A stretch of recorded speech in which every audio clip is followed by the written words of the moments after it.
Hello, everyone. I'm Kelly, owner of Secret Glam Society and Secret Glam Academy, and I'm here today to talk to you about ink. So, did you know that there's actually a really big difference between tattoo ink and permanent makeup ink? There's also a really big difference between permanent makeup machines and tattoo machines, but we'll talk about that in another video. Today is just about the ink.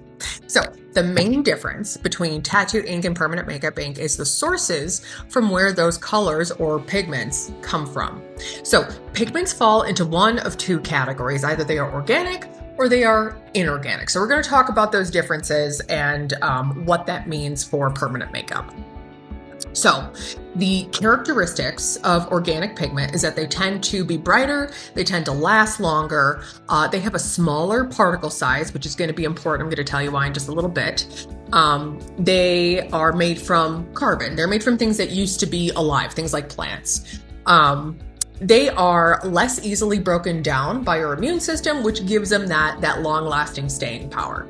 Great for a body tattoo, maybe not so great for permanent makeup. Inorganics, on the other hand, tend to be a little bit more muted and earthy in tone. They have a larger particle size. They are much more easily broken down by our body's immune system, which makes them fade more quickly, which, believe it or not, is a good thing when it comes to permanent makeup. So, organics implant very quickly into the skin.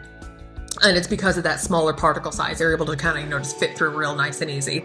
So this makes it also really easy to accidentally oversaturate the skin. So when we're talking about any kind of tattoo, whether it's like a body tattoo or permanent makeup, your skin is like a sponge, right? Your skin can only hold so much ink in one spot.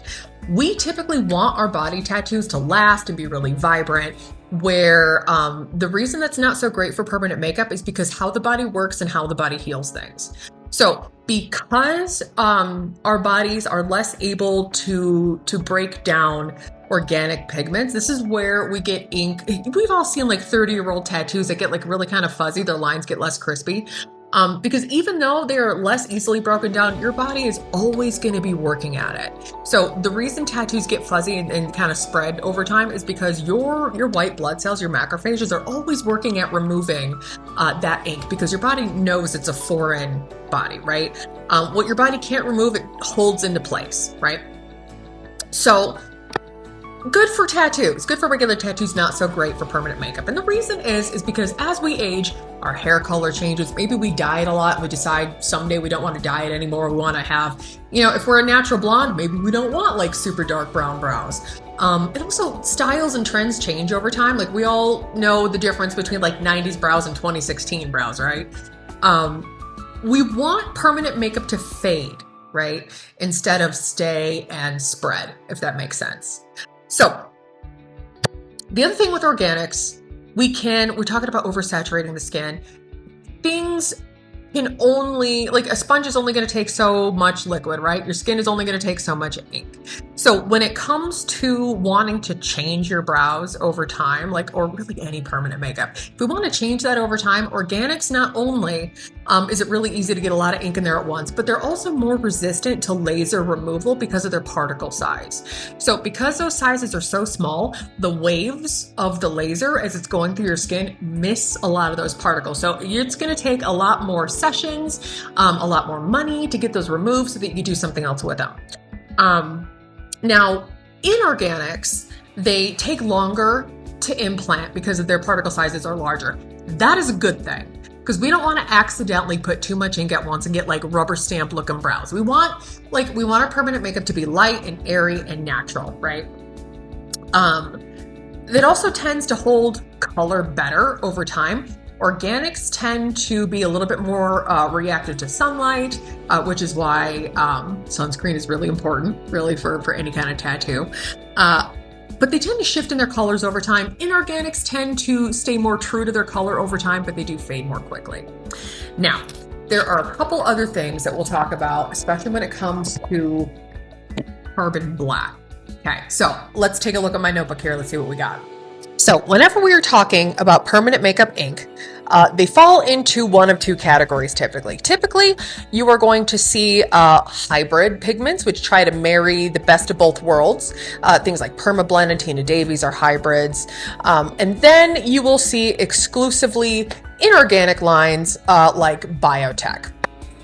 So let's talk about the difference between a permablend and a biotech ink. So if you look, so this biotech ink has what's called CI numbers. This stands for color index. You'll notice that all of these start with like a 7.7.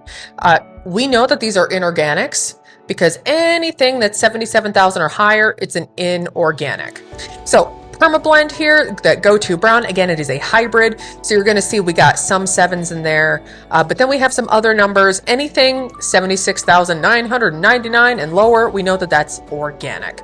So Biotech Moscow is the name of the color. It has an iron oxide yellow, chromium green, iron oxide red, iron oxide black, titanium dioxide white.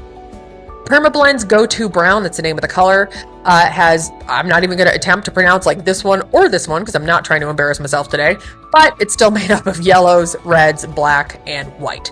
So let's talk about iron oxide black and carbon black. We'll start with carbon black.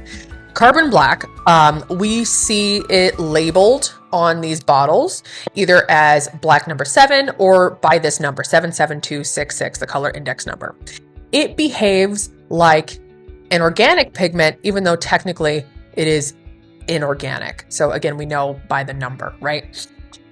So it has the smallest particle size of all the pigments. So it's going to go into the skin really quickly and it's going to kind of stick around there for a while. It's not naturally occurring. It's created through the incomplete combustion of hydrocarbons, and it's very widely used in cosmetics to make makeup black, things like eyeliner, mascara. Whereas the iron oxide black up here is an actual inorganic, and it behaves that way too. It is a larger particle size. Your body can break it down much more easily, so it's not going to stick around as long. So when it comes to carbon black and iron oxide black, they have their places in permanent makeup, and it really just kind of depends on your client's skin, their undertones, and what their long-term goals are. So because carbon black behaves like an organic, it's going to stick around longer, it's harder to remove. When all of these other things fade out of it, we're going to be kind of stuck with that black. And if we're using carbon black, especially on a client that tends to be a bit more fair skinned and has cooler undertones, that's when we're going to get like gray and blue brows and things over time. Okay. When we have a client who maybe is a little bit warmer undertones, and we're going to be using all inorganics, this is kind of when brows can go like pink and orange over time. So we really got to be very cautious of what we choose, when and for whom, if that makes sense. So I'm going to flip over to the other page here in case anybody wants to take screenshots.